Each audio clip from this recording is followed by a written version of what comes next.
صدر اوباما افغانستان میں اپنا کام مکمل کرنا چاہتے ہیں اور امید ظاہر کر رہے ہیں کہ امریکی عوام ان کا ساتھ دیں گے،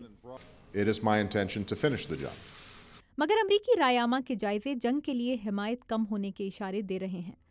ایک آزاد امریکی ادارے راسموسن رپورٹ کے اگست میں کیے گئے ایک پول کے مطابق صرف 33% امریکی عوام کا خیال ہے کہ صدر اوباما کی پہلی مدت صدارت ختم ہونے تک امریکی فوج افغانستان سے واپس آ سکے گی، جبکہ 57% کے خیال میں ایسا ہونا مشکل ہے۔ مگر امریکہ کو افغانستان میں مزید فوج بھیجنے کے حوالے سے واشنگٹن میں دیے جانے والے مشوروں کا سلسلہ ابھی رکا نہیں۔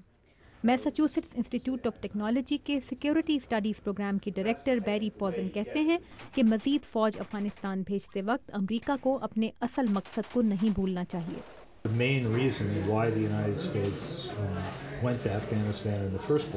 سب سے پہلے تو یہ نہیں بھولنا چاہیے کہ امریکہ القاعدہ کا پیچھا کرتے ہوئے افغانستان گیا تھا۔ القاعدہ نے طالبان کے دور میں افغانستان میں پناہ اور حمایت حاصل کی، اس لیے امریکہ کی توجہ القاعدہ پر مرکوز رہنی چاہیے، نہ کہ طالبان کو جڑ سے اکھاڑنے پر۔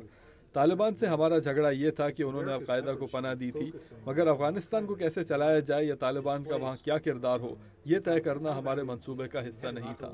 پروفیسر پوزن کہتے ہیں کہ طالبان کسی ایک گروپ کا نہیں، کئی گروپس کا نام ہے۔ انہیں جڑ سے اکھاڑنے کا کام امریکہ کے لیے نہایت مہنگا اور مشکل ثابت ہو سکتا ہے، اس لیے صدر اوباما کو احتیاط سے کام لیتے ہوئے کوئی ایسی پالیسی اختیار کرنی چاہیے جس سے افغانستان کا استحکام اور القاعدہ پر دباؤ برقرار رکھنے کا اصل مقصد پورا ہوتا رہے۔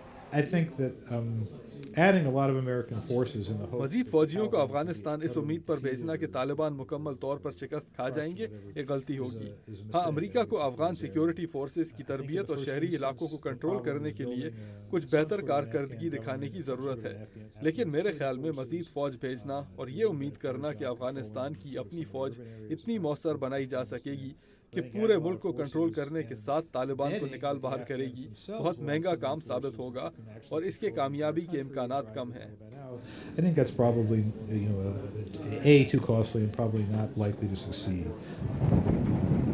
افغانستان کی سرحد کی دوسری طرف پاکستان میں دہشت گردی کے بڑھتے واقعات کو امریکی ماہرین جنوبی وزیرستان میں 5 ہفتوں سے جاری فوجی کارروائی کی قیمت قرار دے رہے ہیں،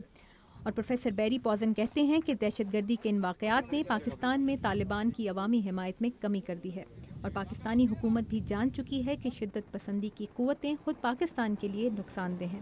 مگر یہی وقت ہے جب امریکہ کو القاعدہ کے خلاف پاکستان سے مزید تعاون کی ضرورت ہے۔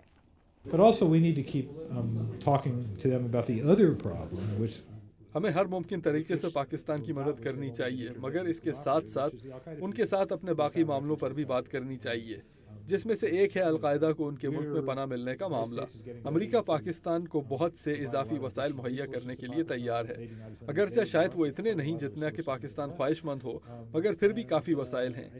اس لیے میرے خیال میں پاکستانی حکومت کو یہ بھی علم ہونا چاہیے کہ ہماری تشویش ان لوگوں کے بارے میں ہے جنہوں نے ستمبر 11، 2001 کو ہمارے ملک میں حملے کیے، اور ہمیں اب بھی ان کے بارے میں تشویش ہے۔ صدر اوباما نے بھارتی وزیر اعظم کے ساتھ اپنی پریس کانفرنس میں دہشت گردوں کے خلاف پاکستان کی کارروائیوں کی تعریف کی ہے، مگر پروفیسر بیری پوزن کے مطابق جب پاکستانی حکومت میں القاعدہ کو دشمن سمجھنے کی حتمی سوچ پیدا ہوگی، تب بھی امریکہ پاکستان سے وہ تعاون حاصل کرنے میں کامیاب ہو سکے گا جس کی شدت پسندی کو حقیقی شکست دینے کے لیے ضرورت ہے۔ تابندہ نعیم، اردو VOA، واشنگٹن۔